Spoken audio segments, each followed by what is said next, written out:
Hi guys! It's me, Tanya. Welcome to my channel. 1 week na lang! Sinulog na! And a lot of my friends keep asking if ano daw nice na i-makeup during Sinulog. And we all know Sinulog has been different for the past 2 years. So I decided to make this creative makeup for Sinulog to bring the fun to us. So I have 5. First, we have, ta-da! 30 pesos. 30 pesos each. Let's put more.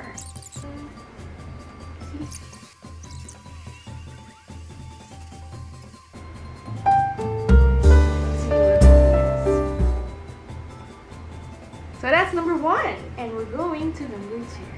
So number 2 suggestion is feathers. Ta-da!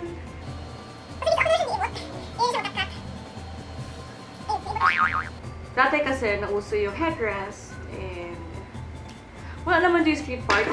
Weird mo kayo mag-headdress ka. So why not let's tone it down a bit.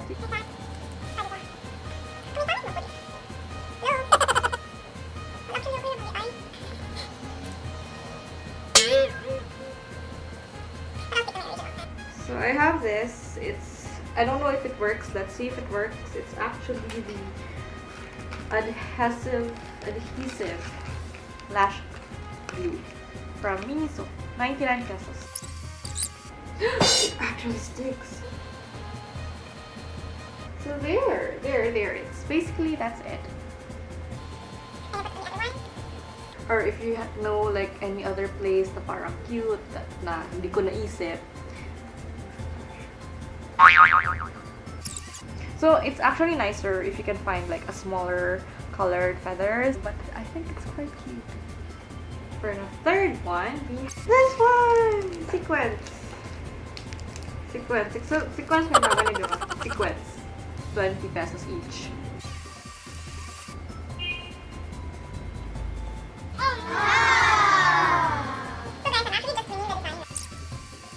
Here. Diba? It's in your. This is my third look. So for our fourth look,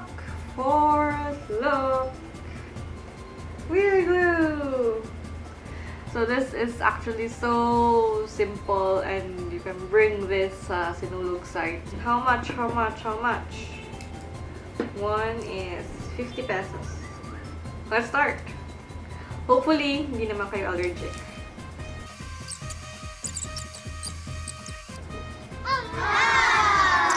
The usual is this one.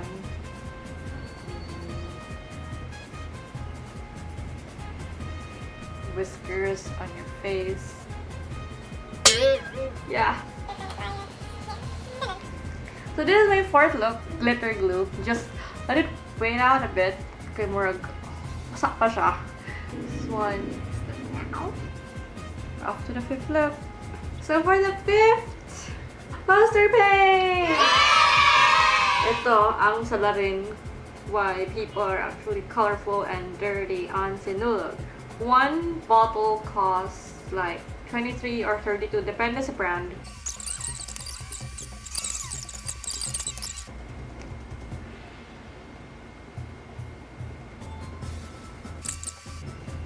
So this is it guys, face paint, make it fun.